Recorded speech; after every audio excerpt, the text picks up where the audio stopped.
yang memicu perdebatan yang panjang. Nah, akhirnya tulis oleh Huntington dalam buku The Clash of Civilization ini.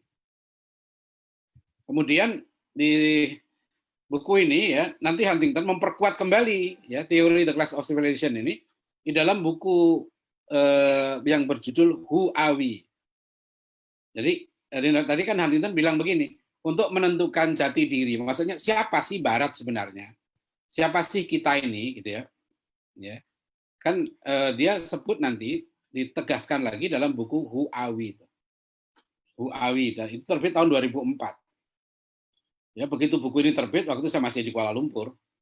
Saya cari buku ini, kemudian saya tulis artikel untuk Koran Republika. Dimuat waktu itu, saya bilang judul artikelnya itu Islam dalam buku baru Huntington. Karena dalam buku ini kemudian Huntington menegaskan jati diri Barat itu. Ya, bahkan dia menyebut bangsa Amerika itu, dia kutip itu keputusan Mahkamah Agung Amerika abad ke-19 yang memutuskan bahwa bangsa Amerika itu bangsa Kristen. This is a Christian nation. Ya, this is a Christian nation. Ya. Nah, kalau hadirin sekalian baca buku The Clash of Civilization itu sama, Huntington menegaskan dari 7 peradaban di luar Barat, ya. Jadi ada 8 peradaban yang masih eksis sekarang kan. 1 Barat, ya, Western Civilization. Yang kedua adalah Orthodox, ya, dia pisahkan tuh Rusia dan kawan-kawan itu peradaban sendiri. Kemudian yang ketiga peradaban Cina, ya, keempat Jepang, kelima Afrika, keenam India, ketujuh Latin Amerika, kedelapan Islam. Nah, jadi sekarang di dunia ini di pentas global ini bermain 8. Jadi istilahnya begini, yang bermain sekarang ini pemain utamanya itu bukan lagi negara, bukan lagi state, gitu, tapi civilization. Ya, makanya dia bilang the clash of civilizations and the remaking of world order. Nah, itu judul bukunya, ya, dan pembentukan kembali tata dunia. Nah, yang tentu yang bagi kita orang Islam penting adalah pernyataan di dalam buku ini. Huntington mengatakan bahwa Islam, dia bilang, Islam is the only civilization, yeah, which has put the survival of the West in doubt.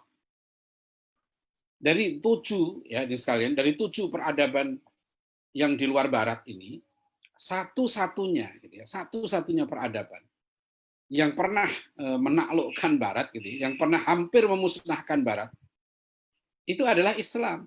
Hanya Islam yang pernah itu. Gitu loh. Jadi ini yang nanti menjadi catatan. Ya, kenapa nanti Barat itu begitu sensitif, ya, ketika berhadapan dengan Islam. Ya, di artikel yang saya sebarkan di pernyataan Dewan Dakwah itu ada satu yang saya analisis saya ada 3 sebab munculnya Islamofobia sekarang di Barat itu. Ya, kenapa begitu mudah orang Barat ini muncul sentimennya anti-Islam?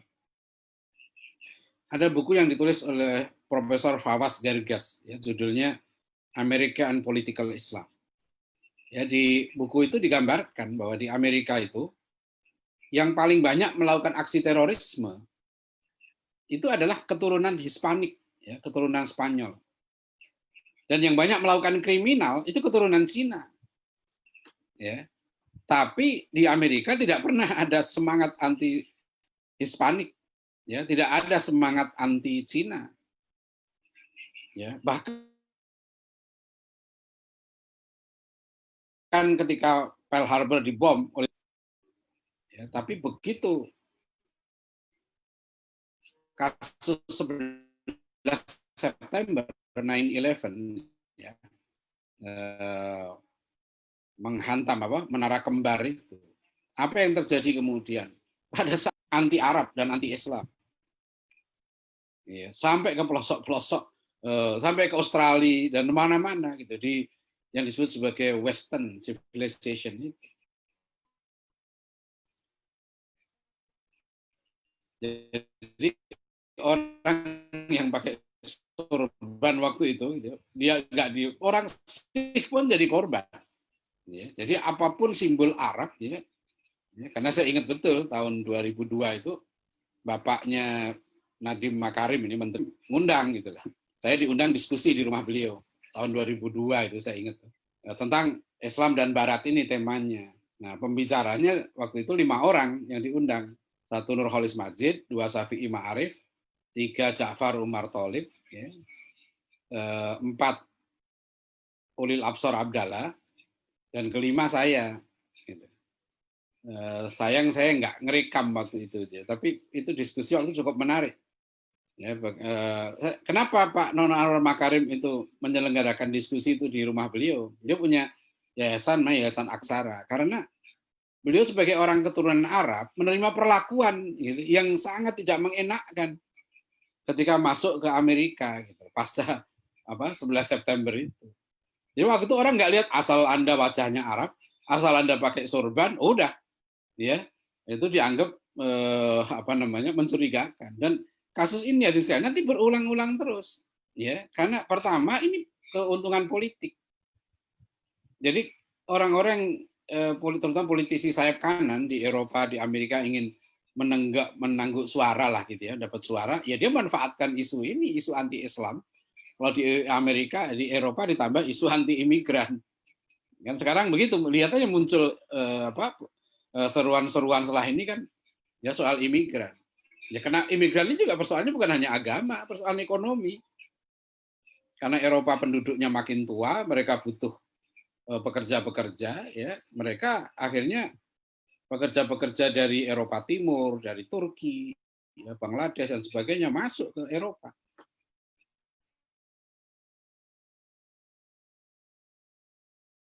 Ya, nah itu yang mengkhawatirkan apa itu? Saya menduga ya, selain untuk keuntungan politik, kasus ini juga ada kaitannya dengan menguatnya ya, dukungan terhadap Palestina.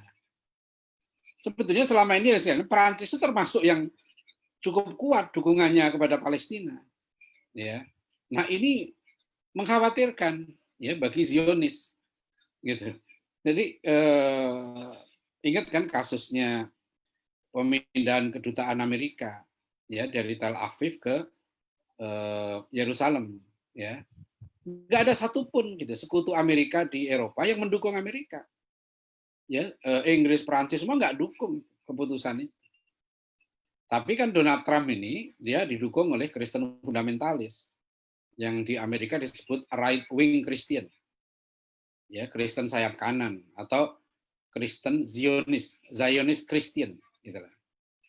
Ya, makanya antum lihat misalnya di pemilu Amerika sekarang ini, apa pilih Donald Trump atau Joe Biden gitu ya. Saya lihat suaranya Ustadz Samsi Ali misalnya gitu. Dia mendukung Biden gitu.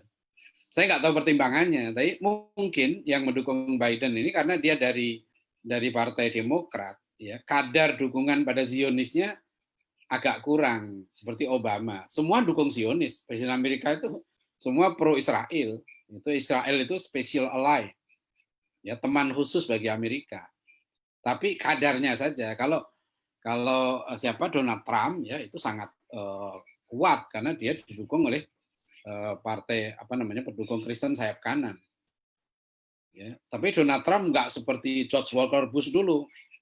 George Walker Bush itu ketika ditanya ya dia, kenapa Anda nyerang Irak waktu tahun 2003? Dia bilang karena ini perintah Tuhan. Jadi simpel dia bilangin. Nah itu nggak ada jawaban seperti itu sebelumnya di Amerika. Dan ada satu buku ya, itu kalau nggak salah saya kutip juga di buku saya Wajah Peran Barat.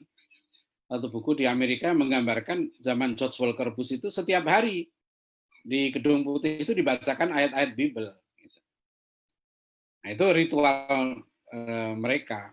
Padahal kan Amerika ini negara sekuler, ya. Tapi dia Huntington di situ menegaskan ya bahwa Amerika ini jati dirinya itu Kristen. Nah kita lihat nanti di dalam buku The Clash of Civilization juga sama.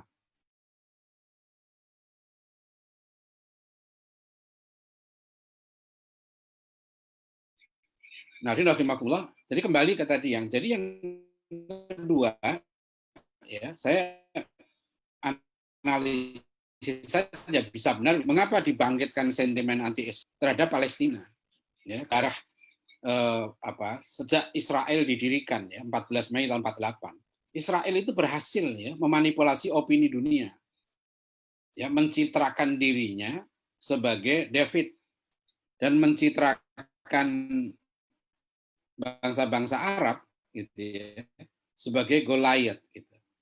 Jadi kan bahasanya dulu gini kan, kenapa orang Yahudi itu dapat dukungan pendidikan negara gitu ya di Eropa, maaf di Palestina, karena mereka bangsa tertindas. Nah itu pentingnya Holocaust ya. Jadi apa namanya kisah Holocaust itu kenapa dibesar-besarkan?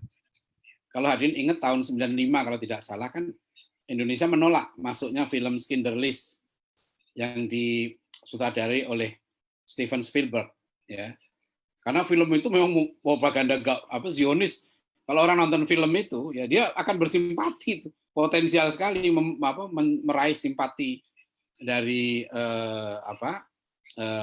masyarakat internasional. Nah, sekarang nggak bisa lagi. Kalau kita perhatikan opini global sekarang ini ya, Israel itu nggak bisa mencitrakan dirinya sebagai bangsa yang lemah, yang kecil, gitu nggak bisa lagi. Ya, masyarakat internasional sekarang udah tahu bahwa Israel itu nggak benar, gitu loh. Maka dukungan pada Palestina semakin menguat. Negara-negara Amerika Latin banyak sekarang mendukung. Sampai Ronaldo aja pro Palestina. Dia jual sepatunya yang berapa miliar itu untuk mendukung Palestina.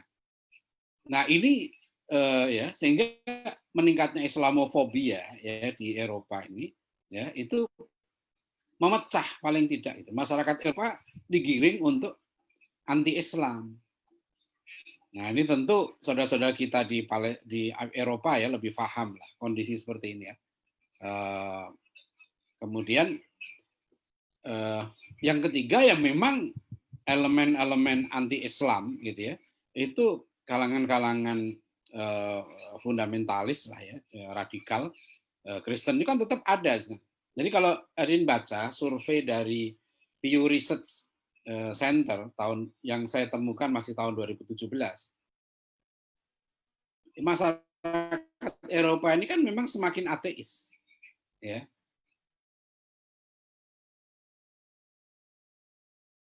Rata-rata yang mengatakan agama penting itu tinggal 20-an%.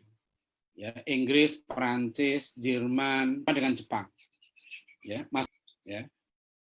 Di Israel saja yang mengatakan agama penting tinggal 36%. Di Amerika tinggal 53%.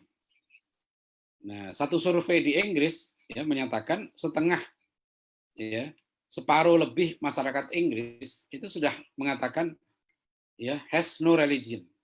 Ya, mereka tidak punya agama. Nah, di sini memang mengkhawatirkan. Jadi ada yang memang di Eropa ini ya khawatir dengan perkembangan Islam. Ya. Jadi ada makanya saya sampai sekarang ini hanya tertarik nonton bola itu. Kalau Liverpool aja. Ya, kalau Liverpool main tuh saya masih tertarik dengan harapan saya nonton Muhammad Salah dengan Sadio Mane sujud itu aja saya. Ya, saya selain itu saya nggak begitu tertarik nonton bola itu. Kecuali final Liga Champions memang itu bagus gitu aja. Tapi yang lain-lain saya nggak begitu tertarik. Ya, nonton MU apa itu nggak tertarik. Ya, karena pengaruh Muhammad Salah ini ya dalam mereduksi angka Islamofobia cukup signifikan. Ada satu survei di Inggris sampai begitu mereka buat survei. Ya, jadi Muhammad Salah itu ya mempengaruhi, bisa menurunkan gitu angka apa namanya kebencian terhadap Islam itu. Ya, nah, antum bayangkan sekarang ini dengan kasus Samuel Paty yang kemudian digambarkan lagi Islam itu kejam segala macam kan, akhirnya orang ini kan perang opini di situ. Oh enggak loh Islam itu enggak begitu kan gitu. Islam itu sadis gitu. Nah di sini bagi kita juga dilema. Ya bagi kita pada satu sisi ya tentu kita marah, ya, sangat marah dan tentu ada saudara-saudara kita yang mungkin nggak tahan gitu ya. Ya tidak harus sumbunya pendek kalau soal begini ya sumbu panjang atau pendek ini kalau sudah lihat Nabi kita dilecehkan begitu nggak tahan ya akhirnya apa itu marah kan di apa itu dibunuh dan cara bunuhnya itu kan luar biasa. Siapa anak remaja 18 tahun itu dahsyat betul. Nah jadi hadirin rahimakumullah ya ini eh,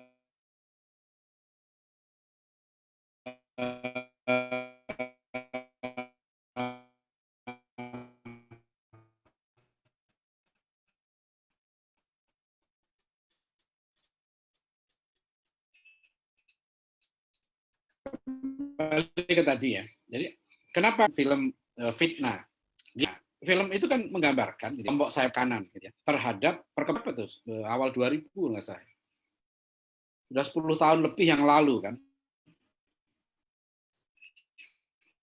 Di ujung film itu ingat nggak? Di akhir film fitnah itu, ya, itu ada grafik ya tentang pertumbuhan Muslim di Eropa. Masyarakat orang Islam di Eropa itu sekarang jumlahnya sudah 55 juta orang. Sekarang lebih lagi gitu, ya. Sudah 55 juta orang. Nah, diakhiri film itu dengan kata-kata begini, ini yang perlu kita kaitan dengan kasus kita sekarang ini. Ya, ditulis di situ begini. Stop Islamization, ya, defend our freedom.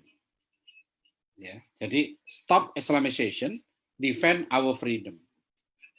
Nah, gitu. Jadi stop Islamisasi, pertahankan freedom kita, kebebasan kita. Nah, di sini kita mulai memahami kan, mengapa Macron ini gitu ya, bacanya Macron atau Macron lah. Ini kalau orang Depok ya bacanya Macron lah, atau Macron. Ya. Dulu saya punya mahasiswi dari kuliah di Perancis, kuliah di Paris, ya, Emmanuel Macron, Renaissance, gitu kan, Renaissance itu kan. Saya tanya ke dia bacanya gimana sih itu Renaissance, Renaissance susah juga ya orang Perancis. Ya Macron inilah ya kira-kira begitu.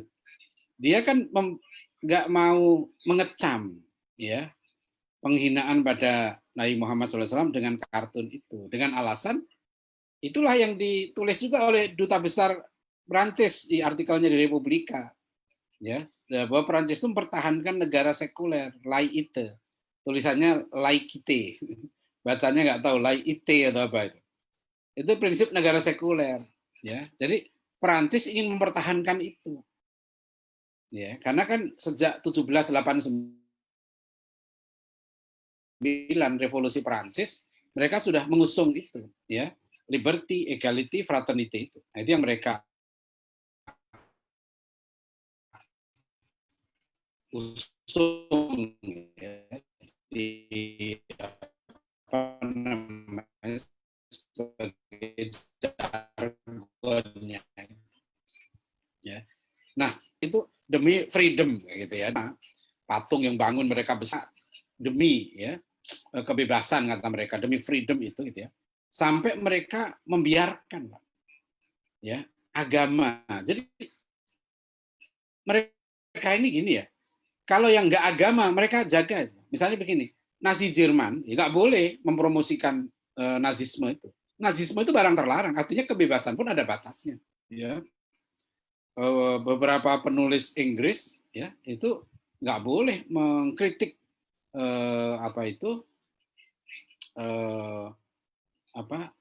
Holocaust, ya, Holocaust itu nggak boleh. Nah sekarang masalahnya kenapa mereka untuk agama tapi dibolehkan, gitu. Seperti nggak ada batas. Maksud saya begini, freedom itu pasti ada limit, gitu ya. Itu namanya kalau istilah Profesor Muhammad Nur itu saya pakai istilah beliau, ini namanya the limit of tolerance. Ya, toleransi itu ada batas. Siapapun juga pasti ada batas. Nah, batasnya itu di mana? Freedom itu di mana batasnya? Mereka juga mengakui. Saya baca Macron pun marah ketika istrinya kan digambar seperti apa itu binatang itu kan. Marah dia. Jadi kalau istrinya dihina, marah dia. Ya, dia marah juga pada Presiden Brazil kan itu soal keluarganya. Ya, saya pernah kritik seorang liberal gitu karena membela Salman Rushdie dengan alasan itu cuma fiksi, ya. Itu fiksi, kenapa dipersoalkan? Itu kan novel fiksi. Ya, maka kemudian saya tulis artikel, saya menulis fiksi, saya bilang Itu kan Salman Rushdie katanya dia mimpi, ada seorang yang ini mimpi. Ya, begitu setelah menghina Nabi, menghina sahabat, nulis gini, dia bilang, itu kan mimpi. Oh, saya juga bisa nulis begitu. Ya, saya tulis saja, saya gambarkan begini-begini segala macam. Di ujung tulisan itu saya bilang, ya ternyata itu cuma mimpi. Jadi ternyata saya dengar dari redaktur artikel saya itu marah dia gitu. Ya nggak marah ke saya, dia marah ke media yang muat itu. Ya kan Anda melarang orang dihina. Dan saya juga bilang mimpi. Saya mimpi kok itu nggak benar. Ya, saya bilang ini kudisen lah segala macam, jadi budak. Ya, nah di ujung tulisan saya tulis, ternyata saya cuma mimpi. Jadi itu nggak benar semua, itu mimpi. Nah itu saya mau ngetes saja benar nggak gitu, ya kan? Kok dibilang orang Islam ini suka emosian katanya gitu loh. Begitu nabinya dikartunkan, lah memang beda kan. Nah inilah kita perlu paham juga mereka ya. Antum ingat nggak semua waktu tahun 88? Tahun 88 itu ada peristiwa besar di dunia, yaitu banyak orang Kristen protes terhadap satu film. Film itu judulnya The Last Temptation of Christ. Ya, The Last Temptation of Christ. Jadi godaan-godaan terakhir Yesus lah gitu ya. Dan digambarkan dalam film ini gitu ya. Yesus itu memang sangat gak senonoh. Ya, ada adegan-adegan porno, Yesus itu stres, depresi gitu lah. Digambarkan seperti itu. Nah, orang Kristen marah dan Indonesia pun waktu itu saya dengar menolak film ini masuk ke Indonesia. Ini sutradaranya terkenal, bintang film apa namanya? Sutradara film ini sangat terkenal. Ya, saya lupa namanya. Jadi film ini dianggap film bagus secara apa namanya? Sinematografi. Ya, jadi mereka kan bagi mereka Pak, itu adalah freedom of expression gitu. Ya, itu kebebasan berekspresi. Jadi jangan di ini dong. Sekarang aja coba lihat di apa? Di YouTube ya. Di YouTube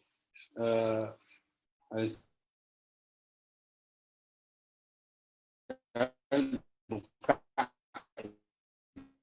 YouTube ya, di apa?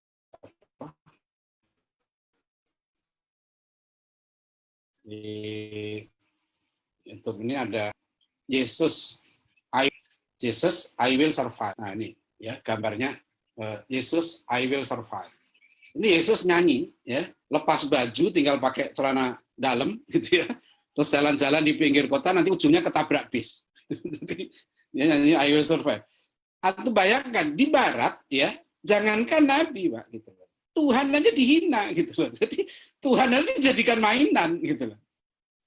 Dan mereka nggak dituntut gitu yang begini. Mungkin ya pikiran orang-orang yang bikin kartun ini mungkin ya, saya nggak tahu. Ya di tempat kami Tuhan aja dijadikan mainan kok kan gitu ya kan. Tuhan dipermainkan, difilmkan segala macam gitu. Kok orang Islam ini emosian? Nah, gitu loh, jangan-jangan mereka pikirnya orang Islam ini dikit-dikit marah katanya. Dikit-dikit marah gitu. Loh, maaf kita bukan seperti Anda gitu. Makanya kan saya tulis artikel maaf Pak Macron ya. Agama kami beda dengan agama Anda gitu loh. Nah, inilah yang harusnya orang barat ini paham. Ya kan? Ini yang marah dunia Islam. Ya, Syekh Al-Azhar semua ini kalau sudah soal Nabi Muhammad sekalian, ini umat Islam bersatu. Nah, kan ada satu artikel yang saya tulis begitu kan, kebodohan Macron menyatukan umat Islam gitu. Karena menyatukan umat Islam ini susah, Pak.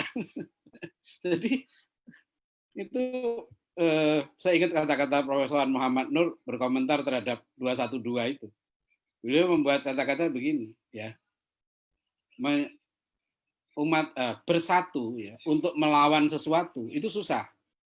Waktu 212 itu kan bersatu melawan sesuatu, itu susah itu. Ya bukan mudah itu. Tetapi bersatu ya melakukan sesuatu itu lebih susah lagi. Nah, di situ kan. Nah, ini begitu persoalannya. Ya, ketika saya ketemu dengan kawan-kawan PA 212 datang ke Dewan Dakwah, kami bicara panjang, ya salah satunya saya sampaikan begitu. Antum sebagai pengurus PA 212 harus ingat Bahwa dulu bersatu melawan sesuatu. Sekarang ketika kita mau bersatu melakukan sesuatu, susah. Lebih susah gitu kan. Susah tuh bikin minimarket 212 susah ya kan untuk bikin.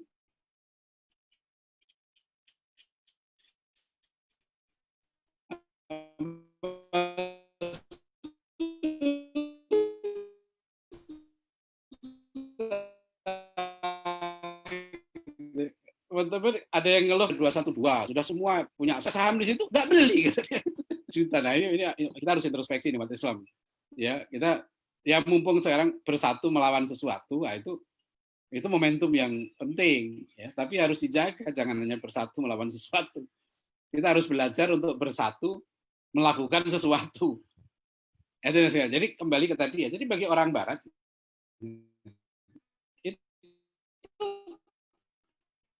sama juga di sini.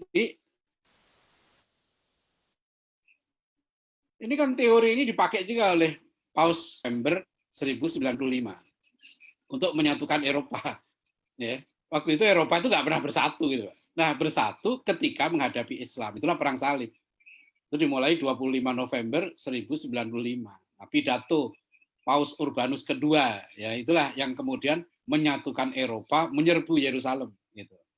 Nanti 4 tahun kemudian kota Yerusalem jatuh ke tangan pasukan salib dan dikuasai selama 88 tahun sampai 1187. Nah, itu. Jadi ini memang sudah masalah lama ya.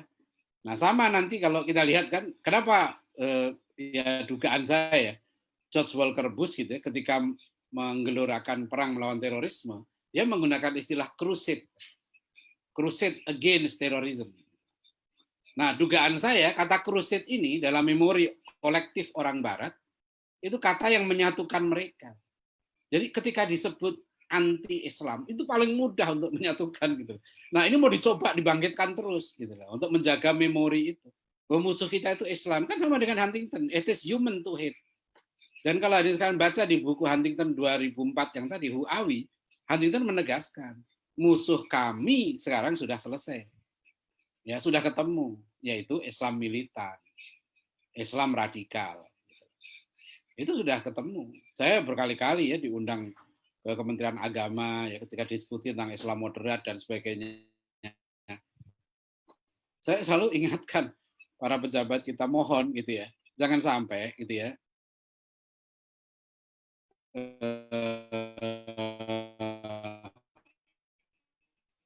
deradikalisasi ini kemudian ditunggangi oleh Menteri Agama. Diskusi akhir masa jabatannya Pak Lukman Hakim, bicaranya 3 orang, ya.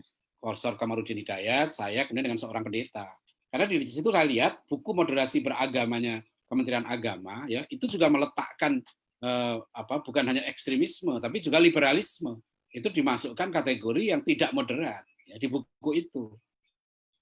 Makanya saya dalam satu artikel menagih gitu. Ini kok buku Kementerian Agama gitu ya tentang moderasi beragama ini sekarang nggak dipakai gitu loh. Jadi kalau disebut yang dianggap ekstrim kanan, nah yang kiri itu kan liberal. Di buku itu disebut ya kelompok liberal ini ekstrim kiri gitu loh. Yang itu nggak sesuai dengan beragama secara moderat.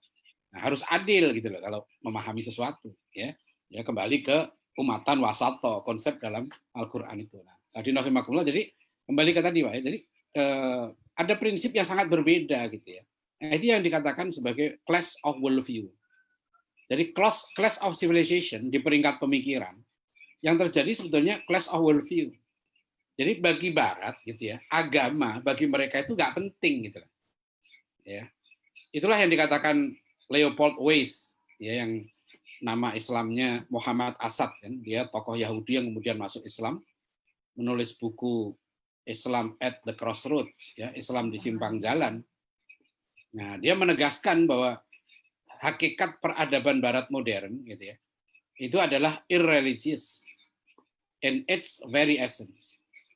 Hakikat peradaban Barat modern ini adalah anti agama, ya. Jadi, dan kalau ini sekalian lihat ya, apa namanya, Paus Benediktus ke-16 yang mundur kemudian diganti oleh Paus Fransiskus yang sekarang, ya kan? Paus Benediktus ini sangat anti modernitas. Ya, dia satu buku dia berjudul The Role of Benedict. Ya, Pope Benedict XVI and His Battle with the Modern World.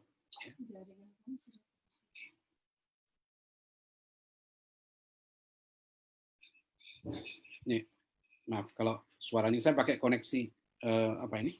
Tethering. Takut pakai koneksi WiFi. Tapi masih dengar kan? Masih dengar. Masih dengar ya sekali ya. Saya pelan-pelan aja supaya. Jadi judul bukunya tadi ini ya, Pope Benedict XVI and His Battle with the Modern World. Jadi Paus Benediktus ke-16 dan peperangannya melawan dunia modern. Nah, di dalam buku itu ada satu subbab, ya, judulnya begini, Battling Dictatorship of Relativism.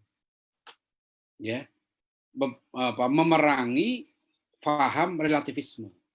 Ya, karena peradaban Barat modern itu mengusung relativisme. Apa relativisme itu? Relativisme adalah faham yang menyatakan bahwa ya knowledge, truth, and morality are relative and not absolute. Jadi ilmu pengetahuan, moralitas, ya, dan kebenaran, truth, itu relatif. Nah, jadi itu yang Paus Benediktus XVI dia bilang kita harus perangi itu, gitu ya. Battling dictatorship of relativism. Ya, nanti kalau lihat sekarang metode-metode ya studi Islam, gitu ya, dengan hermeneutika itu arahnya ke situ, Pak, ke relativisme. Ya orang baru heboh ketika di Jogja muncul disertasi ya yang menghalalkan perzinahan, hubungan seksual di luar perkawinan, baru heboh. Kami di IMSIS itu dengan Pak Dr. Hamid Zarkasi dan Ustadz Atin Armas sudah berdebat dengan pembimbing disertasi itu, ya. Seingat kami tahun 2005 atau 2006 di Jogja. Waktu itu kami buat workshop di Hotel Santika tentang hermeneutika, ya. Persis di seberang kampus UIN Jogja itu. Dan waktu itu kita sudah ingatkan bahaya penggunaan hermeneutika untuk penafsiran Al-Quran. Karena akan melahirkan ketidakpastian.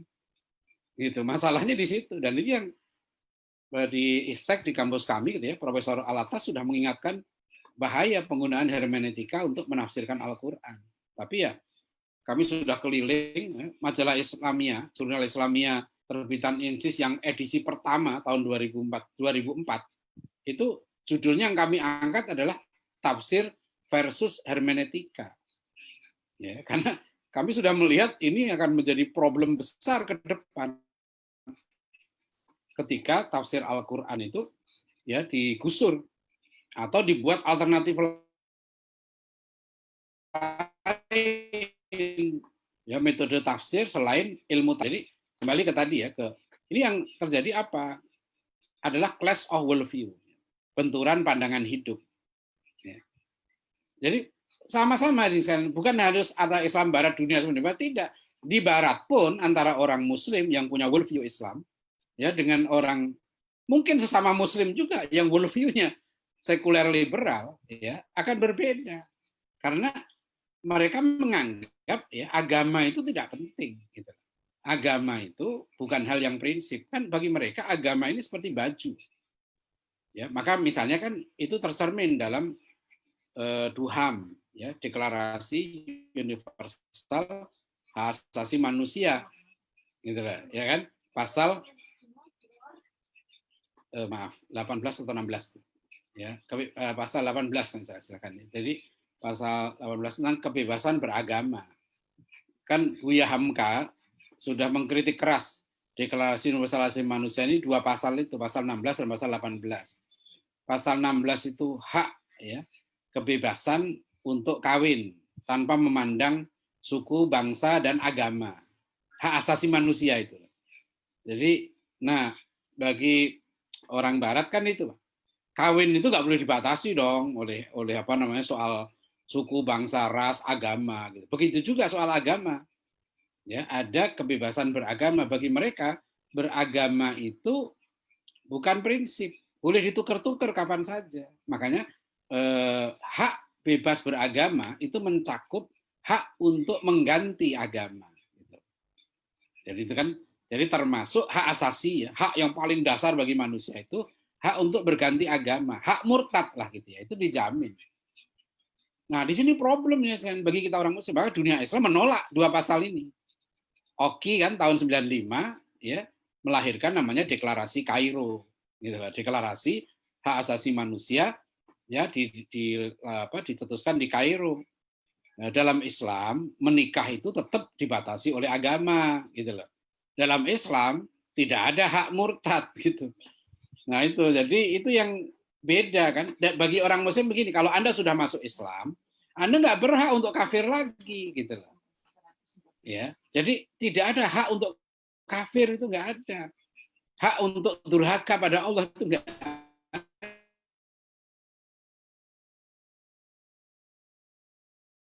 Hak untuk maksiat itu nggak ada. Jadi worldview-nya berbeda. Ya, jadi agama itu bagi kita adalah masalah hidup dan mati. Ya, bagi mereka agama dilihat seperti baju kan. Kalau Anda suka ya pakai, nggak suka lepaskan. Gitu. Memandang agama itu beda. Nah disinilah ya perlunya dialog. Gitu ya. Perlunya, maksud saya perlu harus ada dialog. Ya, difahamkanlah orang-orang Barat ini. Tolonglah Anda pahami dong. Bagi kami masalah Nabi Muhammad ini masalah sensitif. Jadi kalau bagi Anda, ya, Anda membuat film yang melecehkan Tuhan, ya, mungkin antum masih sangat ingat ya kasus The Da Vinci Code, ya, novelnya Dan Brown, kan, terbit tahun 2004 novel itu. Oh, itu kan luar biasa novel Dan Brown. Jadi sebetulnya tahun 90-an ingat saya. Itu pernah terjadi polemik antara Cak Nur dengan Frans Magni Suseno. Saya belum pegang dokumennya, ya, tapi saya dengar dari orang-orang dekatnya Nurholis Majid. Waktu itu Cak Nur itu dalam satu kajian ya mengangkat novel Holy Blood, Holy Grail. Ya, novel ini mengkisahkan bahwa Yesus itu sebenarnya pernah kawin dengan Maria Magdalena. Maria Magdalena ini adalah perempuan yang dalam Bible diceritakan dialah yang pertama kali menemukan kubur Yesus itu kosong pada hari ketiga, tinggal kain kafannya. Gitu. Nah, di Holy Blood, Holy Grail, ya, termasuk di novelnya Dan Brown ini diceritakan, memang Yesus itu sudah kawin dengan Maria Magdalena, punya anak, punya keturunan.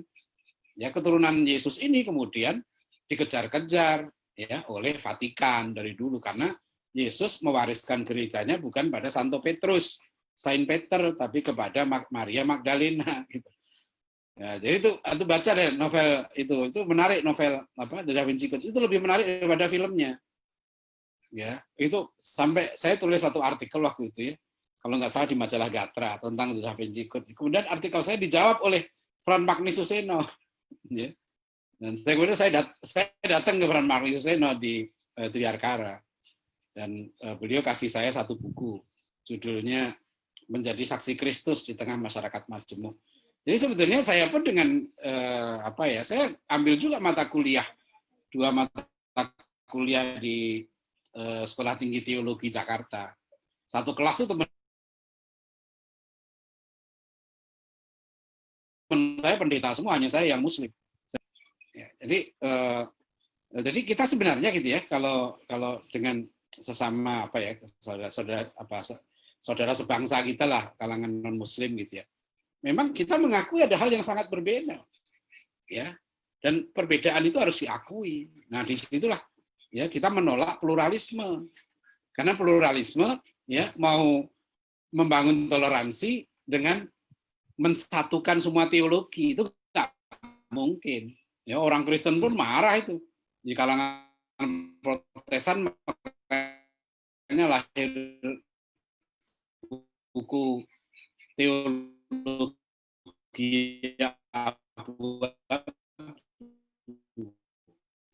ya, pluralisme, ya, tantangan dan ancaman racun pluralisme dalam teologi Kristen masa kini. Ya, penerbitnya Gandum Mas. Kan menolak pluralisme. Di Katolik juga di buku Frans Magnis tadi yang Menjadi Saksi Kristus di Tengah Masyarakat Majemuk itu menolak.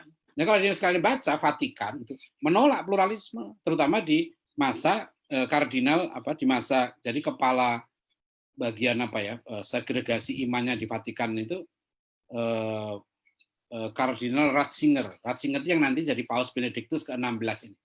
Nah, dia itu kalau di Indonesia ada satu buku nulis tentang dia, ditulis Palang Pintu Iman Katolik.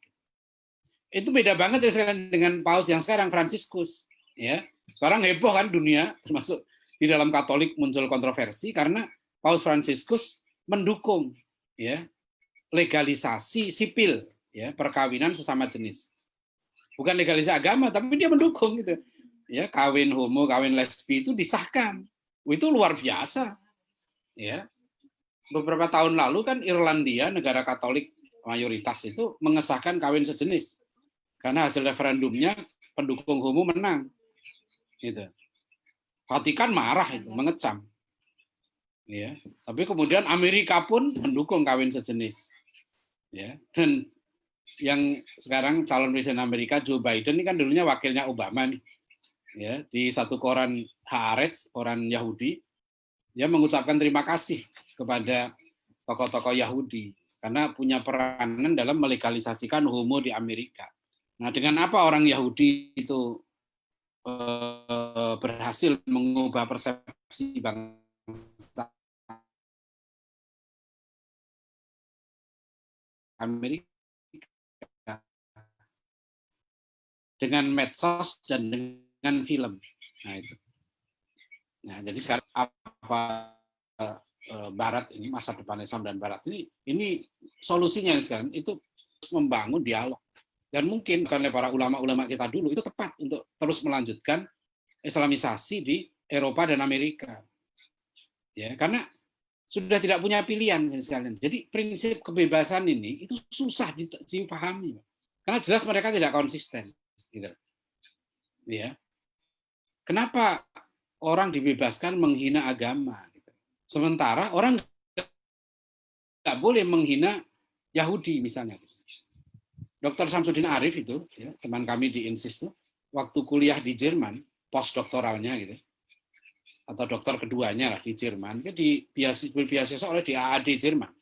Beliau waktu itu menghadiri satu seminar karena beliau pakar tentang Ibnu Sina, ada seminar di Tel Aviv, beliau diundang ke Israel. Nah, dalam perjalanan itulah beliau ceritakan tentang Israel, Yahudi gitu. Nah, yang tulisan beliau yang mengkritik Israel itu ternyata dipersoalkan. Dr. Sam ini dipanggil oleh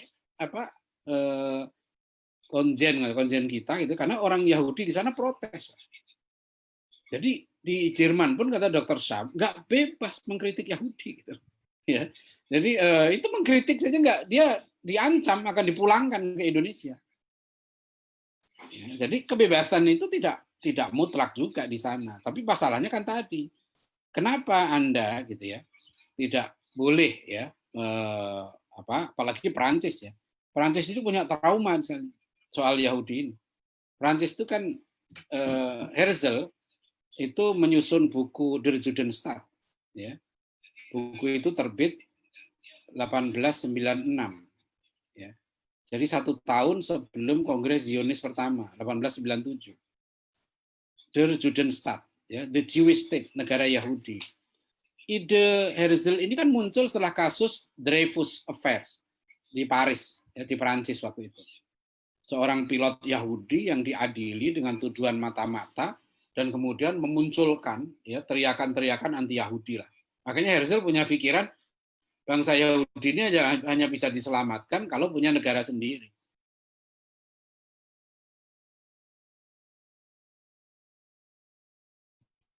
Ide itu semula ditentang oleh mayoritas Yahudi.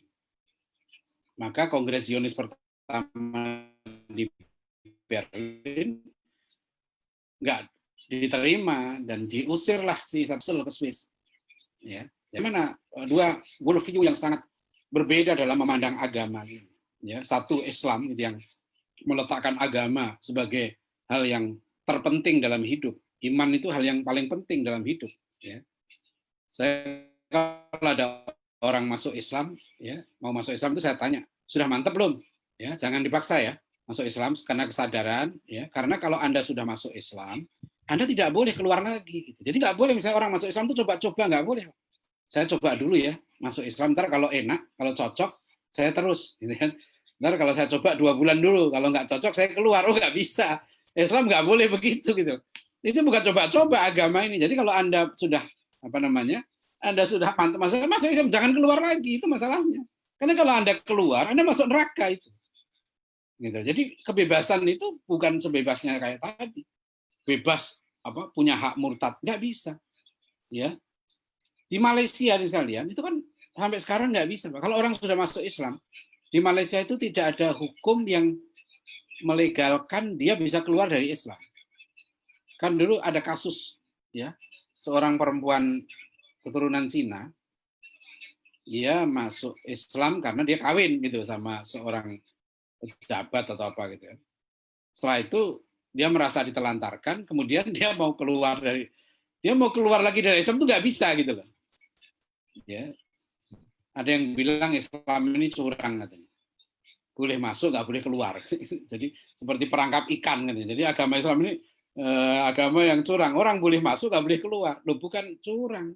Memang kita nggak boleh maksa orang masuk Islam. Tapi kalau Anda sudah masuk Islam, ya jangan keluar dong. Gitu. Ya, ini Islam bukan orang ganti KTP aja susah, masa orang ganti agama dipermudah. Ya, ini kan aneh gitu ya. Jadi kalau bagi mereka ganti agama itu dimudahkan. Kapan aja boleh. Ya, dulu ada penyanyi kan, asalnya Kristen, kawin dengan penyanyi muslimah dari Singapura, ya. Dia jadi Islam, cerai, Kristen lagi gitu. Wah, ini Islam kalau begitu nggak boleh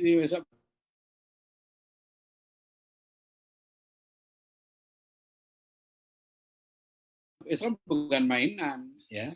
Nah, ini sekalian jadi masa depan ya Islam dan Barat ini. Saya melihat ini orang Islam itu sebenarnya sekarang tenang aja. Menurut saya itu tenang aja, nggak usah panik. Kenapa? Karena justru peradaban lain yang panik. Jadi buku Huntington itu bukan satu-satunya buku yang menggambarkan kepanikan Barat. Sampai dia mengatakan hanya Islamlah satu-satunya ya peradaban yang pernah ya meletakkan eksistensi Barat dalam keraguan. Tadi itu ya. Dalam sejarah hanya Islam peradaban yang dan Huntington menyebut and it has done at least twice. Paling tidak 2 kali. Ya, saya mencatat paling enggak itu 4 kali pada momentum besar. Ya, satu adalah Andalusia ya, tahun 711. Sebenarnya sebelum itu. Sebenarnya tahun 636 itu dunia barat sudah heboh. Romawi waktu itu kan. Dan 636 hanya 5 tahun setelah Rasulullah wafat, itu umat Islam sudah mengalahkan Romawi dalam perang Yarmuk ya, yang pasukan Romawi berkali-kali lipat jumlahnya. Ya. Saya membaca perbandingan pasukan Islam dan Romawi di perang Yarmuk ini yang pasukan Islam dipimpin oleh Khalid bin Walid ya. Ada videonya Ustadz Budi Azhari itu. Saya belum membaca sendiri ya kisah ini, tapi Ustadz Budi Azhari menemukan pernyataan Khalid bin Walid yang menyatakan di mata saya orang-orang Romawi ini seperti lalat. Ya, bayangkan bangsa Romawi terkenal bangsa yang jagoan perang. Pengalaman perangnya ratusan tahun, pasukan mereka sangat lengkap, persenjataannya hebat, ya, terlatih, seragamnya hebat gitu ya. Menghadapi pasukan yang dari kampung ya. Bangsa Arab waktu itu belum dikenal di peta dunia. Ya, bangsa Arab waktu itu dikenalnya sebagai perampok gurun pasir. Makanya kan di dalam dialog itu ada pasukan komandan pasukan Romawi bilang ke Khalid bin Walid kan, ya apa? Kalau kalian ingin emas, ingin harta, kami kasih deh, tapi pulang aja. Nanti tahun depan datang lagi, kami kasih lagi. Ya, Khalid bin Walid jawabannya diplomatis. Kami ini bangsa yang suka minum darah. Dan kami dengar darah orang Romawi ini lezat. Jadi dulu lihat sahabat Nabi ini ya, mereka menghadapi pasukan terbaik di dunia, itu nggak minder. Ya. Mungkin saya kadang-kadang saya contohkan sepak bola aja gitu. Itu kayak Persija lawan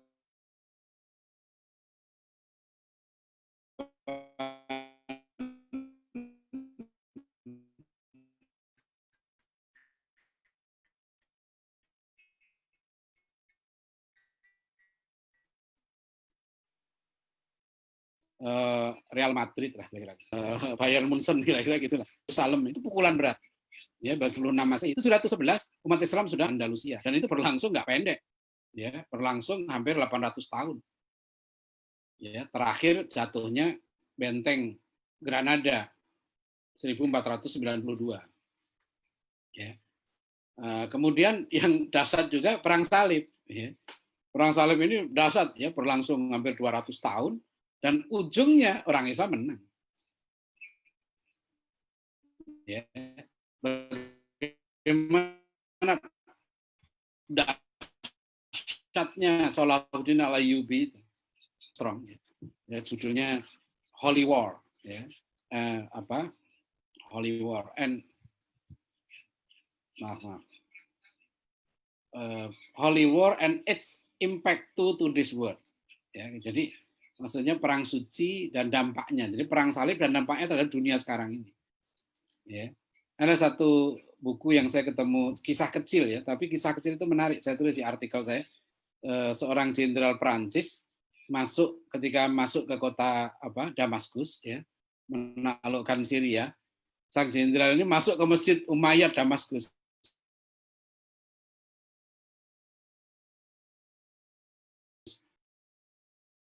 Ya, dan menendang makam Salahuddin gitu.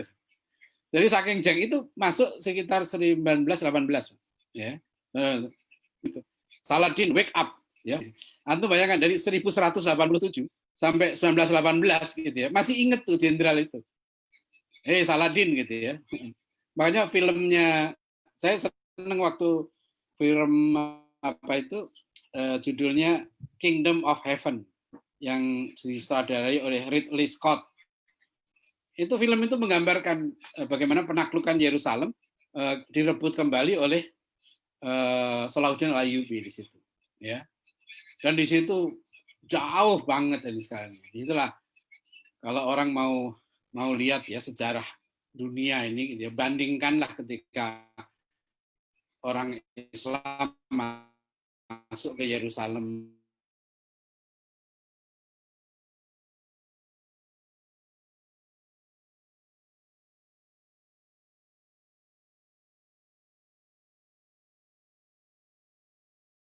Gimana sih kok Nabi Muhammad itu dicitrakan tukang kawin, gitu ya. Dan yang kedua kok kawin dengan anak-anak, dengan Aisyah. Gitu. Terus kok Islam itu agama kekerasan, disebarkan dengan pedang, gitu ya. Ya, tadi saya jawab ya bapak-bapak yang nanya ini, Pak, itu sudah ditulis di buku Karen Armstrong ya tentang Nabi Muhammad. Ya, Muhammad satu biografi, kan? Biografi seorang nabi, bukunya Karen Armstrong. Di buku itu Karen Armstrong itu mengkritik begini, ini orang Barat ini aneh gitu. Ya, Nabi Muhammad yang istrinya gitu ya, beberapa itu mereka persoalkan. Tapi kenapa mereka tidak mempersoalkan tokoh-tokoh idola mereka? Ya, kan orang Barat ini suka sekali, misalnya tokoh mereka ini David ya. David itu kan banyak orang Barat pakai nama David kan, David Beckham, ya, David Ben Gurion, gitu, David Copperfield, ya, David itu banyak banget. Di Indonesia pun banyak orang pakai nama David. Ya, ada artis yang bagus itu Muslimnya itu David Khalik, pakai nama David. Maksudnya David kalau Daud di dalam Al-Quran ya ceritanya hebat, tapi di dalam Bible, di dalam kitab mereka, David ini istrinya itu 300, gundiknya 700. Maka karena Masuk itu mengkritik, loh kok Anda mempersoalkan Nabi Muhammad gitu. Tokoh idola Anda itu di Bible ditulis istrinya 300, gundiknya 700. Itu pun masih di Bible diceritakan David nanti masih mengambil dengan paksa istri panglima perangnya sendiri.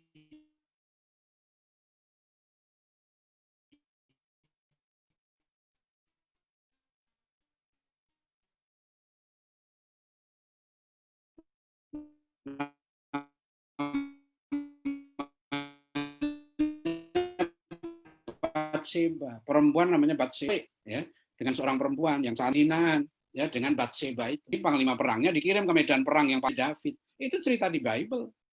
Ya, jadi katakan langsung ya Nabi Muhammad itu lihat kisah-kisahnya, ya siapa yang dikawini oleh beliau? Ya. Kemudian tentang Aisyah, tadi saya jawab, kok aneh banget. Kenapa Anda mempersoalkan sesuatu yang bangsa Arab semuanya nggak ada yang mempersoalkan? Aisyahnya nggak mempersoalkan, ayahnya nggak mempersoalkan, bangsa Arab pun nggak mempersoalkan. Bahkan orang yang benci Nabi Muhammad waktu itu nggak ada yang mempersoalkan soal Aisyah. Gitu. Ya, jadi Anda pakai parameter apa? Anak-anak batasnya apa? Ya, jadi ini tapi saya tahu lah ini yang selalu disebarluaskan ya untuk menjatuhkan gitu ya martabat Rasulullah SAW. Ya, mereka tidak mengerti tentang apa ya. Jadi cara berpikir gitu ya. Orang kan begini. Kalau dia berpikir kan namanya politisi gitu ya. Oh, dia kan politisi. Dia udah biasa berpikir bahwa namanya politikus itu ya tujuannya uang gitu lah. Nah, begitu cara berpikir mereka melihat para sahabat Nabi Khulafaur Rasyidin, cara berpikir mereka itu mereka terapkan gitu loh. Untuk Utsman bin Affan, nah, dia nepotis, lebih mementingkan keluarganya. Itu cara berpikir Anda. Gitu loh, ya kan? Cara berpikir Anda pakai untuk meneropong seorang yang sangat mulia ya namanya Utsman bin Affan.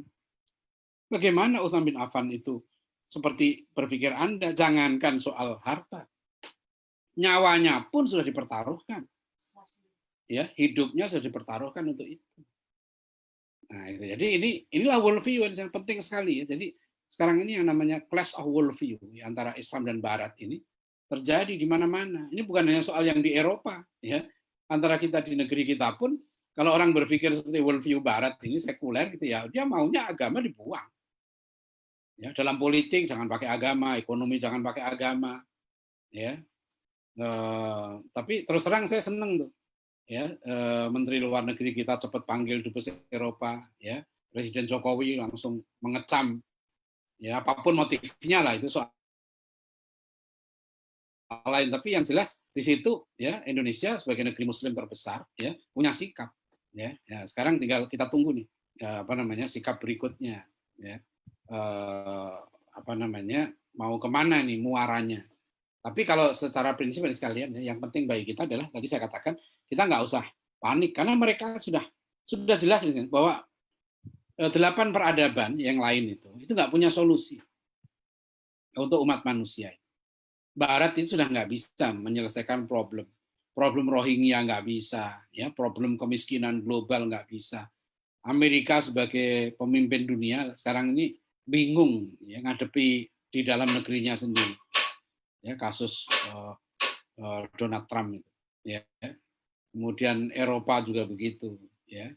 Nah sekarang komunis ya Cina itu kan ekonominya bukan komunis sudah kapitalis dan Cina pun juga tidak punya solusi ya dia menguasai yang lain. Nah sekarang di sinilah dituntut ya umat Islam menurut saya gitu ya ini sekarang berada pada posisi yang ya dalam keadaan kita lemah saja sekarang gitu ya itu cukup mampu kan. Saya baca berita di beberapa media tentang bahwa Perancis minta ya negara-negara Arab menghentikan boikot itu menurut saya itu sinyal. Jadi orang Muslim ini negara itu bagaimanapun juga ternyata ya sedikit banyak masih ada lah kekuatannya gitu ya. Dan lihat kan dunia Islam ini kompak sekarang dalam soal ini, ya dalam soal sikap ya terhadap penghinaan ya Rasulullah SAW.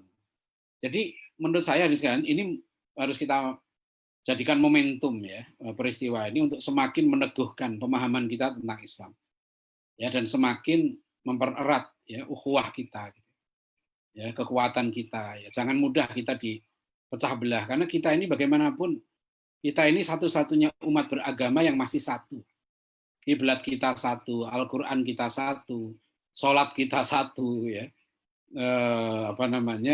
puasa kita satu hari raya kita satu semua kita ini dalam kondisi kita sekarang saja, ya umat Islam ini masih sangat diperhitungkan. Bahkan saya baca buku belum lama saya beli buku ya tentang sikap orang Kristen terhadap syariat Islam, termasuk mengapa mereka akhirnya menerbitkan atau Perda Injil di Manokwari itu. Itu ternyata saya baca gitu, karena mereka ketakutan terhadap Islamisasi di Papua. Ya, jadi di umat Muslim di Papua itu sekarang sudah ya bisa dikatakan di atas 50%. Nah, tadi itu di Eropa begitu juga. Ketakutan. Ini kalau hadirin sekalian lihat perkembangan gereja-gereja di sana gitu ya, dengan umat Islam yang terus gitu ya. Ada satu video yang saya lihat ini, kiriman aja saya nggak sengaja terima. Itu yang di Perancis itu kan ada saudara kita yang sholat di depan masjid yang ditutup ya, dan mereka diganggu itu, di demo sholat itu terus ya. Ya ini kan luar biasa. Ya saya di buku saya judulnya catatan perjalanan di Inggris tahun 2010. Nah di situ saya menyaksikan betul ya, bahwa memang bangsa Barat ini gitu ya, itu sedang sangat khawatir. Nggak usah yang lain-lain, soal jumlah penduduk saja. Mereka sudah banyak yang minus. Jerman sudah minus, ya, Italia minus pertumbuhannya. Jadi lama-lama bangsa mereka punah. Ya. Nah sekarang oleh karena itu saya bercanda tapi serius, maksud saya pemikiran saya serius gitu ya. Tapi kadang-kadang dianggap bercanda. Padahal saya nggak bercanda. Tahun 2017 saya nulis artikel judulnya di majalah Hidayatullah, Presiden 10 anak. Ya, jadi kalau saya jadi presiden, program saya One Family 10 Children. Ya, satu keluarga 10 anak. Nah, kita harus kejar Amerika. Kan kita sekarang ini nomor 4. Satu Cina kan 1,4 miliar, 2 India 1,3. Ya. Nah, 3 Amerika. Amerika ini nggak jauh-jauh banget dengan kita. Sekitar 310 juta saja. Nah, kita 270 kan, udah deket nih. Ya, jadi kita ada program ya kan, memperbanyak anak ya. Nah, supaya cepat pertumbuhan. Tapi bukan hanya banyak, karena perintah Allah dan Rasulnya bukan hanya banyak, tapi juga qu anfusakum wa ahlikum naro, banyak dan berkualitas. Ya, jadi jangan takut banyak, tapi jangan asal banyak. Ya. Jadi kita jangan ikut Pak Profesor Bambang Sumanti Bojonegoro kan mengkritik program KB, Pak. 2 anak cukup itu dikritik sama beliau. Nah kalau 2 anak cukup, lama-lama Indonesia punah dong. Gitu kan. Nah 2 anak kan 2 anak suami istri. Berarti nggak nambah orang penduduk kita, 2 anak cukup. Itu nggak logis. Ya, jadi harusnya 2 anak lebih baik. Gitu. Jadi komanya setelah itu 2 anak lebih baik. Ya, tapi sekali lagi ya itu bukan hanya banyak, itu harus berkualitas dan negara bertanggung jawab untuk itu. Ya, jadi kesimpulannya sekalian ya, kasus ya seperti di Perancis ini gitu ya, itu kalau kita lihat dalam sejarah selalu terus bermunculan, dan masalahnya karena ada perbedaan yang sangat mendasar, ada clash of worldview, ya, ada benturan pandangan hidup yang sangat mendasar. Ya, Prof. Naqib Alatas di buku Islam and Secularism makanya menulis antara Islam dan Barat ya itu terjadi yang namanya permanent confrontation, konfrontasi yang abadi dalam arti worldview, ya, cara memandang manusia, cara memandang hidup, cara memandang Tuhan itu berbeda banget secara diametral. Nah di sini kita perlu berhati-hati karena kalau worldview ini sudah berubah ya, maka orang Muslim justru sekarang kita ini sebetulnya yang paling serius ya bukan hanya soal ekonomi, yang paling serius adalah infiltrasi dari secular worldview. Ya, tiba-tiba nanti paham kebebasan, merajalela gitu ya, mengikuti cara pandang Barat terhadap agama, terhadap manusia, ya, terhadap kehidupan, ya, terhadap wanita, ini sangat banyak. Ya. Jadi itu yang terjadi. Ya. Jadi ini mengingatkan kita, mudah-mudahan kita semakin sadar bahwa kita sekarang ini kuntum khaira ummatin ukhrijat linnas ta'muruna bil ma'ruf wa tanhauna 'anil munkar wa tu'minuna billah. Ya, demikian. Ini masih ada waktu sekitar 15 menit. Barangkali kalau ada yang bisa kita diskusikan secara singkat, silahkan. Mungkin teman-teman yang ada di Zoom ini. Terima kasih. Billahi taufik wal hidayah. Assalamualaikum warahmatullahi wabarakatuh.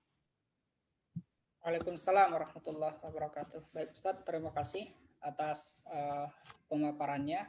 Kita masuk ke sesi diskusi. Ustadz, ada yang berpendapat bahwa yang terjadi saat ini, apakah mungkin ini bukan apa istilahnya itu dalam perang false flag operation. Jadi Perancis sengaja membuat atau memposisikan dirinya diserang, kemudian pada saatnya nanti dia akan menyerang balik, entah dengan mengekang lebih ketat lagi hak-hak umat Islam di Perancis atau bagaimana?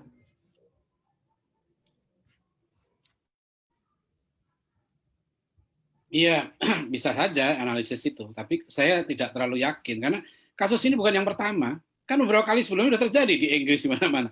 Tapi kan gelombang kebangkitan Islam ini nggak bisa dicegah, ya. Dan lihat aja kan di Inggris sudah beberapa wali kota sekarang orang Muslim. Jadi kampanye mereka untuk anti-Islam, ya. Jangankan begitu, lihat aja kasus 11 September. Ya, kalau kita percaya ya dengan bahwa itu adalah konspirasi, gitu ya, yang tujuannya kan juga sama untuk memukul Islam.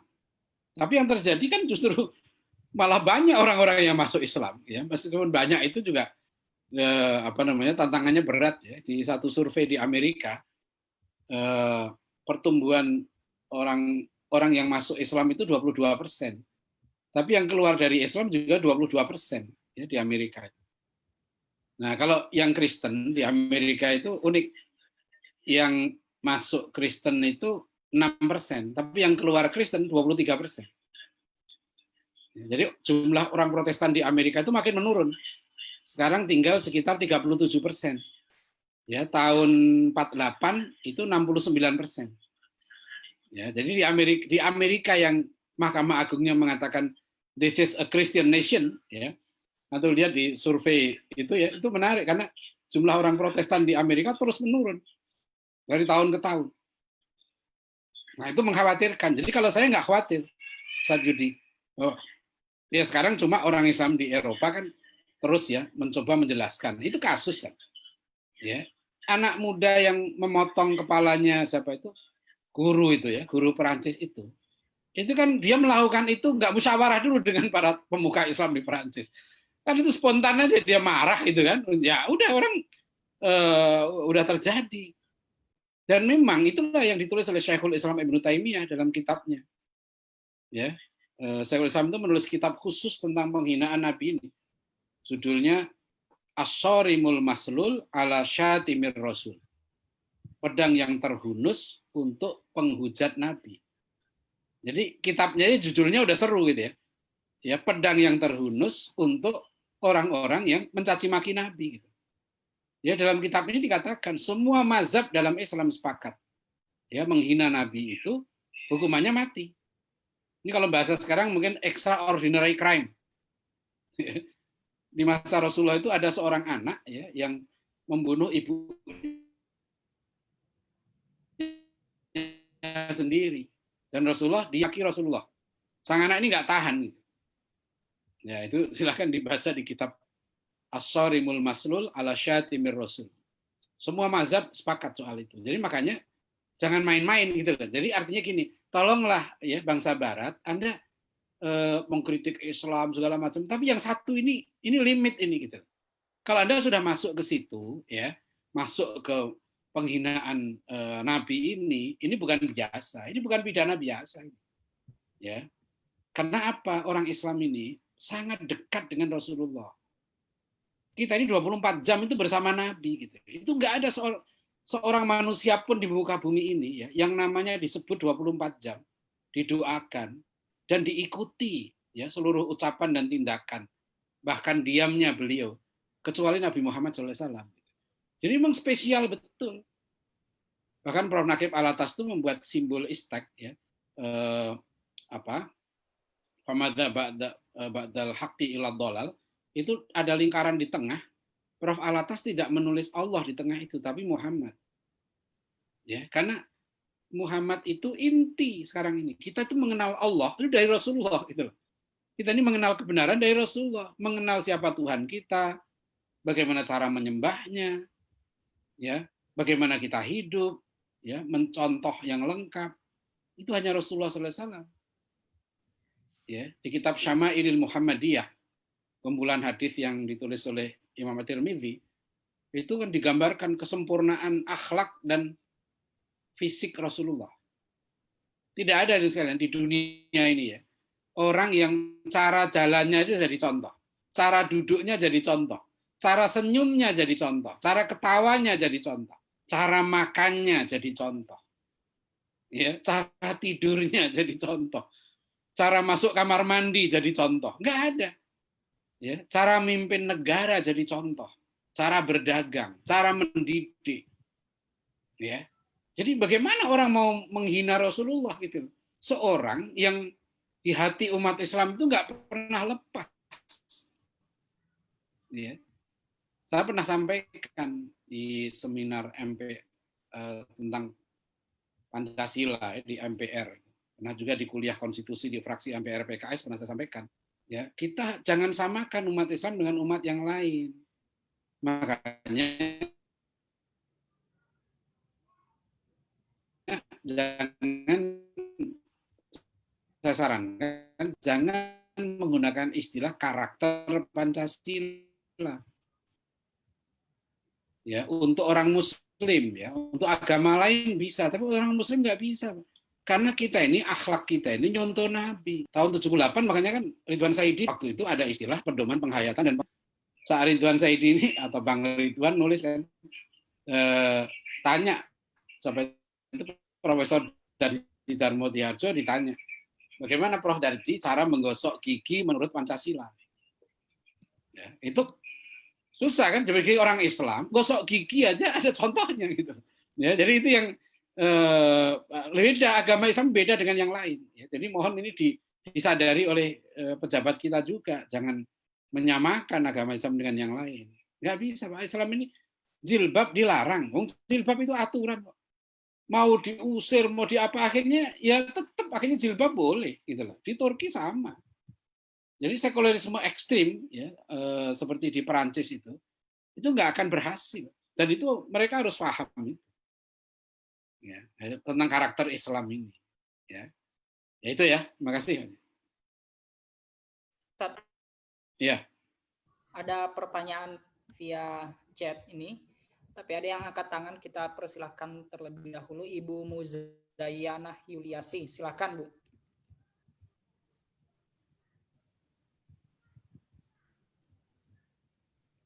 Ya, silakan Bu. Ya. Bismillahirrahmanirrahim. Assalamualaikum warahmatullahi wabarakatuh. Waalaikumsalam warahmatullahi wabarakatuh. Ya.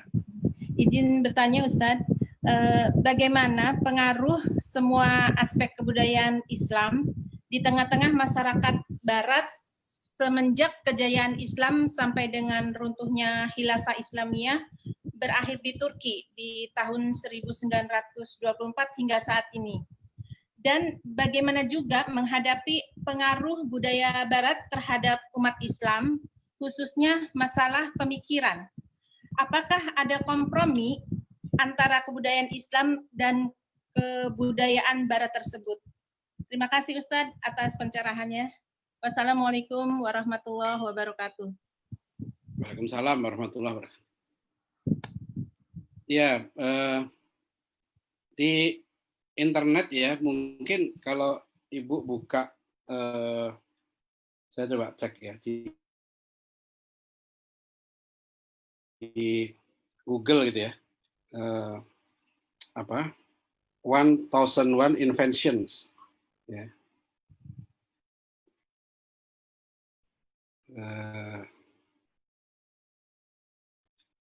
Jadi 1001 Inventions itu ada film ya yang dibintangi oleh Ben Kingsley.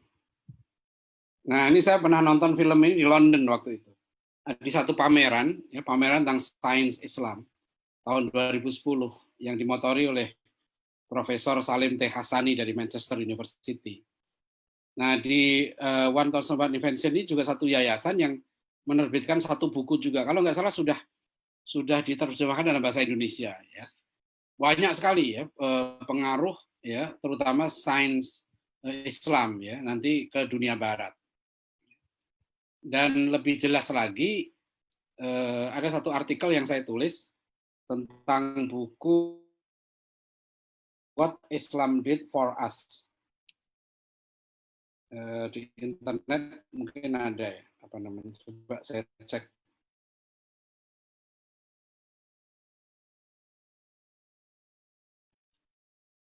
What Islam Did ya. Ya ini sering saya ceramahkan juga.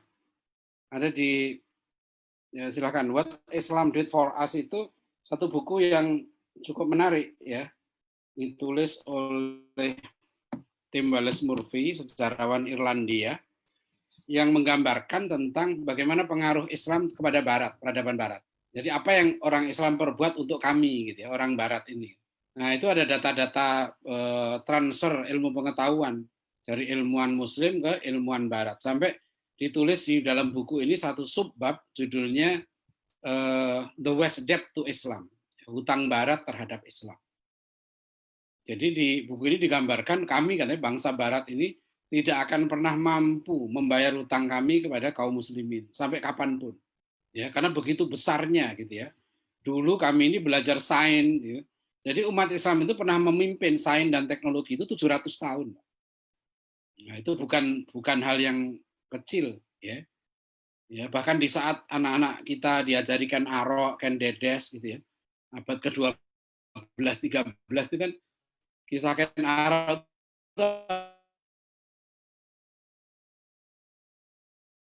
abad 13 kan Dedes itu ya.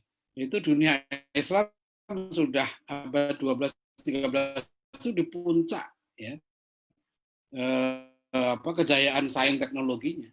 Ya, masa memang pernah mengalami pukulan berat di masa perang salib kan, di zaman Baghdad ketika diserbu Mongol. Ya, jadi silakan di Barat ya, pengaruh Islam ke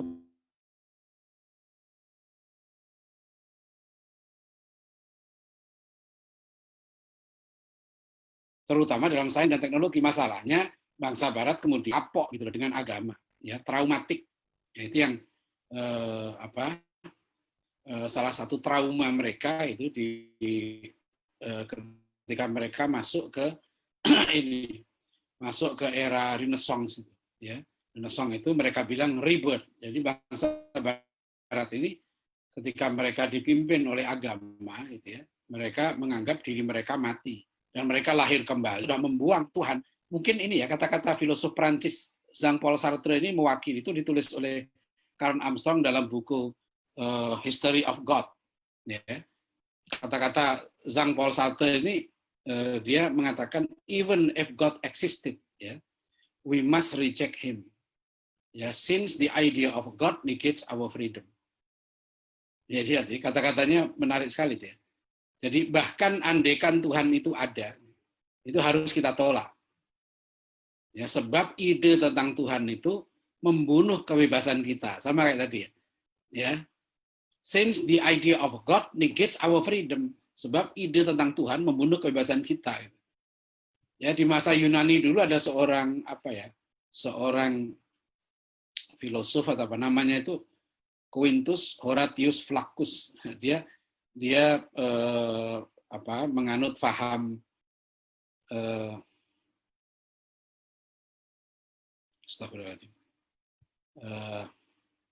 ada satu falsafah di Yunani kuno itu pahamnya itu begini, Tuhan itu asik dengan dirinya sendiri. Tuhan itu nggak mikirin kita, makanya kita hidup itu jangan mikirin Tuhan. Gitu. Jadi supaya kita hidup kita ini seneng, nggak usah mikir Tuhan. Maka hidup itu hanya mengejar kesenangan, pleasure. Ya. Nah itu ada falsafahnya, nanti saya lupa. Jadi itu yang mungkin melahirkan sekarang hedonisme. Ya. Pokoknya tadi Sartre juga mengatakan bahwa ya bahkan andaikan Tuhan itu ada harus kita tolak, sebab itu membunuh kebebasan kita kayak tadi. Nah itu yang susah kan, kita bertentangan secara diametral dengan kita. Sebab kita ini justru, kita ini akan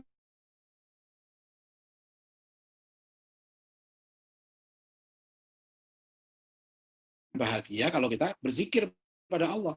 Ala bidzikrillahi tatmainnul qulub. Nah, di sini nih yang diametral. Ya. Kemudian bagaimana tentang budaya? Nah, tentu kalau dalam bidang budaya, kita pakai ini kan Nasir itu, wawancara Pak Nasir dan Pak Amin Rais dan kawan-kawan. Pak Nasir kan bilang bahwa strategi para ulama kita dulu menghadapi kolonial itu uzlah, termasuk uzlah dalam soal gaya hidup Barat. Jadi hal yang sebetulnya ya mubah diharamkan kan, seperti pakai dasi, pakai pantalon dulu, celana, pakai jas, itu dulu diharamkan oleh para ulama untuk perlawanan. Ya. Saya ingat ya tahun 2005 kalau nggak salah ya, saya dengan Pak Hamid Zarkasi waktu itu, kami berkunjung ke Pinang, Pulau Pinang, mengunjungi satu LSM ya, NGO gitu, namanya CAP ya, Consumer Association of Penang, dan juga di situ ada Citizen Journalism ya, International Citizen Journalism. Itu tokohnya itu Muhammad Idris namanya. Dia orang Muslim keturunan India. Ya, umurnya waktu itu udah 70 tahun lebih. Waktu kami datang, kan kami ya datang biasa pakai baju baju seperti yang kita pakai sekarang inilah gitu. Itu langsung Muhammad Idris ini begitu lihat pakaian kami, dia bilang begini, gimana Anda mau melawan Barat? Baju Anda aja Barat. Jadi kita itu dikritik dari baju gitu loh. Jadi mereka kemudian membuat LSM namanya Teras Melayu. Itu mulai dari arsiteknya, ya, gaya hidupnya nggak mau ngikuti Barat. Jadi arsiteknya bikin Melayu, ya, makanannya. Gitu. Nah, tapi kan kita sekarang ini, kalau sekarang mau begitu nggak apa-apa, ya, mau membedakan dengan orang Barat gitu ya. Tapi kalau sekarang kan kita sudah nggak terjadi interaksi, ya, soal budaya, tapi soal agama kita nggak boleh. Ya, budaya ini kan peci misalnya gitu ya. Ya, kita ya saya kadang-kadang pakai peci hitam begini atau pakai peci yang itu apa namanya? Topi ya. Topi begitu ya. Nah, itu kan kalau dilihat aslinya mana itu gitu ya. Nah, itu sudah kita pakai. Jadi di sini terjadi interaksi yang dinamis. Ya. Kalau dulu ya sekalian ya ada orang-orang kita gitu ya yang dia terpengaruh oleh Barat sampai kepada bajunya. Nah, itu yang di Turki itu ada tokoh sekuler ya.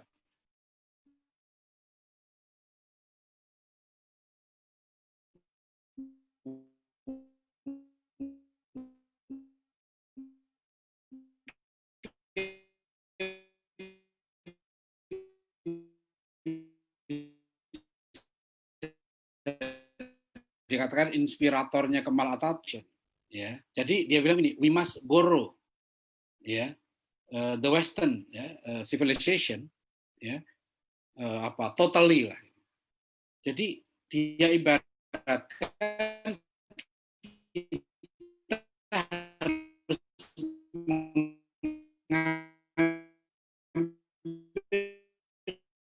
itu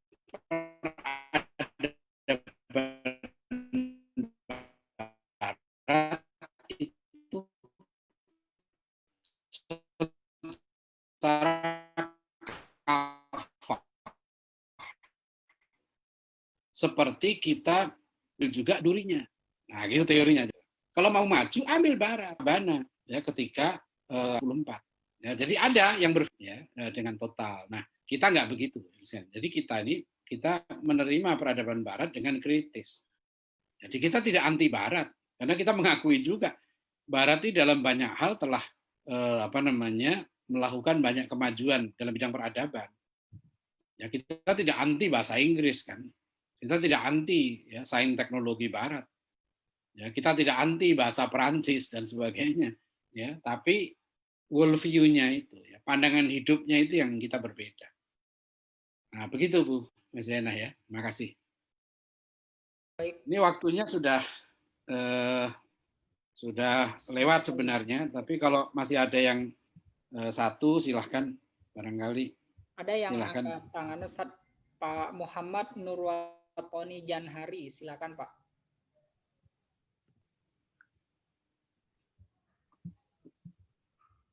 Halo. Bismillah ya. Halo. Ya, silakan. Bismillahirrahmanirrahim. Assalamualaikum warahmatullahi wabarakatuh. Waalaikumsalam warahmatullahi wabarakatuh. Nama saya Muhammad Nurwatoni Janhari. Saya sekarang semester 5 di salah satu perguruan tinggi Islam negeri di Indonesia. Dan ini pertanyaan saya pernah baca di dalam buku Dr. Anwar Tiar Bahtiar tentang pertarungan pemikiran Islam di Indonesia dari Haji Muhammad Rosyidi sampai INSIS gitu. Di dalam buku tersebut dijelaskan bahwasanya berbagai tokoh-tokoh Islam liberal yang ada di Indonesia. Sehingga saya ingin menanyakan bagaimana sih standar orang dikatakan sebagai Islam liberal tersebut. Sekali lagi, bagaimana standar orang dikatakan sebagai Islam liberal? Mungkin itu saya pertanyaan saya. Wassalamualaikum warahmatullahi wabarakatuh. Waalaikumsalam warahmatullahi wabarakatuh. Terima kasih. Jadi begini, kalau di dalam masalahnya begini, istilah liberal itu bukan dari bahasa Arab ya. Jadi kalau kita mengatakan liberal itu kan harus ada ininya, harus ada akarnya. Karena ini bukan dari bahasa Arab, bukan dari Islam istilah ini, kita harus cari definisi pada mereka. Apa sih yang dimaksud dengan liberal? Karena istilah liberal Islam itu juga dari mereka sendiri. Ya. Nah, misalnya kita baca dari disertasinya Dr. Greg Barton ya, di Monash University yang sudah diterjemahkan dalam bahasa Indonesia, diterbitkan oleh Paramadina dengan judul Gagasan Islam Liberal di Indonesia, itu terbit tahun 1999 di Indonesia. Nah, di dalam buku ini ya ada 4 kriteria atau program Islam liberal di Indonesia itu. Ya, satu itu adalah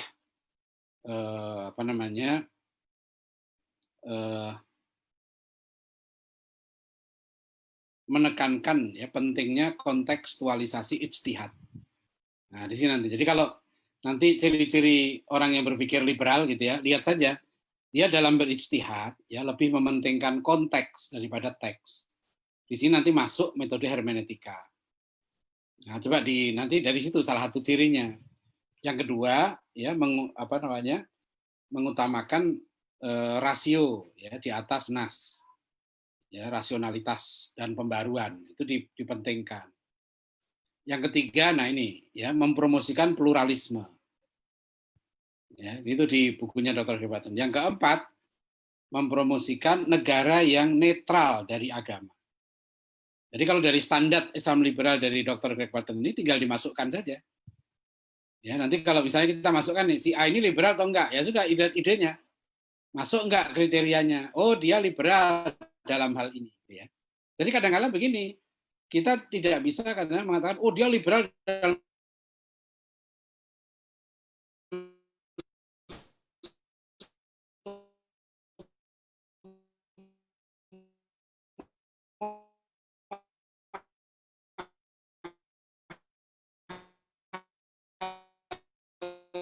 enggak, dia liberal misalnya Syihab ya, diskusi buku beliau itu diundang, saya hadir ya di pusat studi Quran. Setelah itu kritik saya kepada Pak Quraish Shihab. Nah, saya mengatakan pendapat Pak Quraish Shihab tentang jilbab ini liberal gitu. Dalam soal jilbab ya, gitu. Soal jilbab. Jadi saya apakah Pak Quraish Shihab orang Islam liberal? Saya nggak ngomong begitu. Saya mengatakan bahwa Pak Quraish Shihab pendapatnya tentang jilbab, bahwa jilbab itu tidak wajib, saya bilang itu liberal. Karena menurut saya dia lebih merujuk kepada pemikiran pemikir liberal di Mesir, Al-Asmawi gitu. Jadi nanti jadi kalau menilai orang jangan mudah juga. Saya orang begini, dia liberal, oh dia pluralisme, dia mendukung pluralisme, dia sudah masuk liberal. Jadi nggak gampang, jangan menganggap ini orang liberal gitu. Dalam hal apa? Ya, nah itu penting kita punya standar. Makanya kalau kita misalnya mengatakan yang memberi cap liberal itu bukan kita, kan mereka yang menang. Maka ada jaringan Islam liberal. Ya, misalnya baca buku tentang modernisasi IAIN, ya, terbitan Kementerian Agama dan UIN Jakarta itu. Itu ada tentang apa sih? Ya, pengakuan seorang rektor di situ bahwa pengajaran Islam di kampusnya itu liberal. Itu pengakuan rektornya. Nah, kan tinggal di situ ada penjelasan apa yang dimaksud dengan liberal gitu. Ya tinggal kita cocokkan aja. Jadi saya nggak suka memberikan label ini liberal itu nggak liberal gitu. Tapi yang saya pakai adalah apa standarnya. Ya, jadi tadi itu. Jadi kalau dia masuk dalam daftar misalnya ilmuwan liberal, ya sudah bisa buktikan nggak? Oh ya ada pendapatnya yang liberal. Ya. Nah, cuma kadang-kadang gini, ada liberal itu ada kadarnya juga, ya. Tapi kalau liberal sudah kafah, ya, sempurna dia liberal. Ya, dia kalau sudah misalnya dekonstruksi syariah, ya, pemikirannya kemudian dekonstruksi konsep wahyu, ya, dekonstruksi tafsir, sampai akhirnya pluralisme agama. Wah, itu sudah sempurna. Ya, itu sudah sempurna, dia liberal. Ya, tadi menggunakan kriteria dari siapa? Dr. Greg Barton ya di disertasinya Monash University.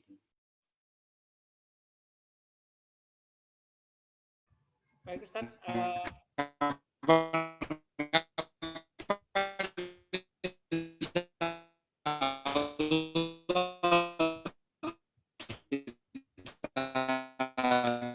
diskusi lagi tentang ya insya Allah nanti dalam kuliah berikutnya sekali ya, mudah-mudahan pas ya mudah-mudahan ini sekarang kan dengan media sosial meskipun singkat ya mudah sekali menyebarkan informasi. Demikian Bapak Ibu hadirin sekalian ya kuliah kita pada malam hari ini, mudah-mudahan bermanfaat. Saya mohon maaf kalau ada kekurangan dan kekhilafan. Silahkan kalau ada yang mau ditanyakan ya bisa menghubungi saya langsung ya, terutama kalau terkait dengan masalah dakwah dan pendidikan ya.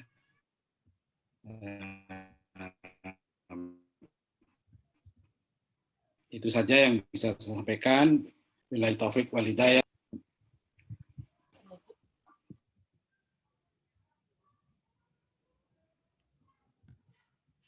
ya, terima kasih Ustadz Adian. Sepertinya Ustadz Adian terputus dan alhamdulillah kajian kita juga sudah selesai. Terima kasih atas perhatian Bapak Ibu sekalian. Mohon maaf karena tidak semua pertanyaan bisa kita jawab, waktu yang terbatas. Mudah-mudahan ke depan kajian Ahad malam ini rutin diadakan setiap Ahad malam. Jadi kalau misalnya ada kajian Ahad malamnya biasanya Sabtu pagi atau paling telat Sabtu siang akan kami sampaikan. Sekian dari kami, mohon maaf atas segala kekurangan. Terima kasih atas kehadirannya. Subhanakallahumma wabihamdika asyhadu an la ilaha illa anta astaghfiruka wa atubu ilaik. Wassalamualaikum warahmatullahi wabarakatuh. Waalaikumsalam. Waalaikumsalam warahmatullahi wabarakatuh. Syukran jazilan lakum, syukran.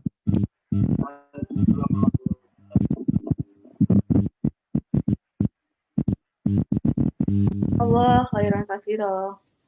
Assalamualaikum. Waalaikumsalam. Waalaikumsalam. Pamit dulu. Assalamualaikum. Jazakallah khair Ustaz Adian dan panitia semua. Assalamualaikum.